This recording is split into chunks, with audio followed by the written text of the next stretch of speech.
guys! Good evening! So ngayon ay kakain tayo ng seafoods and there you have it. Meron tayong tirik, talaba, spider kineme. Ano nga yun?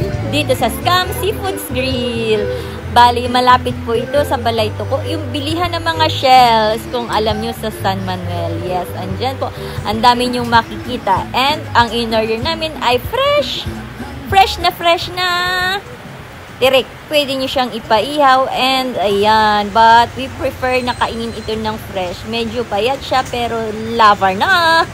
And nagpaihaw kami ng half-cook na talaba. And eto na nga, lantakan na natin. Mag-start na tayong tikman ang tirik. Yes, ayan ang sarap nyo guys. Grabe, fresh na fresh. Kahit payat pero okay na. At least meron na tayong natikman, nakain na pagkain. And ito naman ang ating talaba. Wala siyang cheese, pero meron siyang mga vegetables, mga kung ano-ano silang nilagay. And nilagyan natin ng kaunting suka at chili. Tapos, nagtry naman tayong lagyan ng kalamansi lang. And medyo kinulang tayo sa alat, kaya lagyan natin ng asin para magkaroon ng lasa. So, kayo nang bahala kung anong trip nyo. Kung tuyo lang, ay tuyo, suka lang. Or lagyan nyo ng asin or anything na gusto nyo. Ito siya, hindi ko alam pero mukhang enjoy na enjoy. Sarap yan, girl.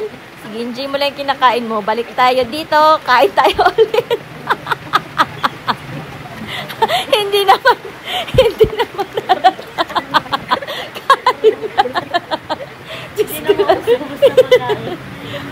parang hindi na.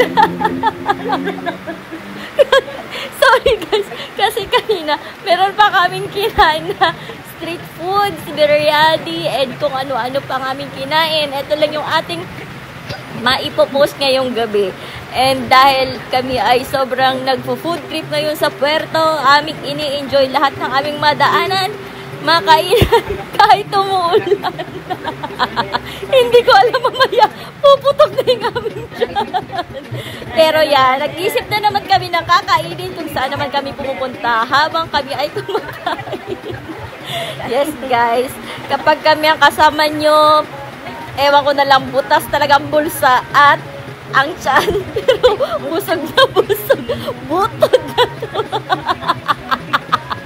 Sorry na. Aray ko. Basta na-enjoy namin to guys. Kitang-kita naman sa ating mga mukha. And ubos ang tirik and talaba.